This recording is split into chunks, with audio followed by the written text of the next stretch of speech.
নমস্কার, আমি দক্ষিণ দিনাজপুর থেকে বলছি। আমার নাম অমল দেবনাথ।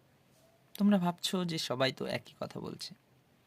2022 স্টেট পাস, 26 তারিখে আমাদের ডাক দেওয়া হয়েছে, সবাই আসো, আমিও আসছি, তোমরা আসো।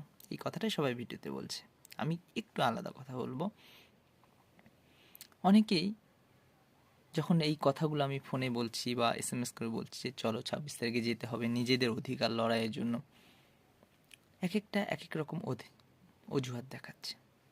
আমি শুধু যারা এতদিন বসে আছো, একটা ডাকেও যাওনি, এমনকি যখনই আন্দোলন হচ্ছে, আমাদের যে সহযোদ্ধারা রয়েছে তারা আন্দোলন করছে, সবাই কিন্তু মোবাইলে বের করে নিউজ দেখছো।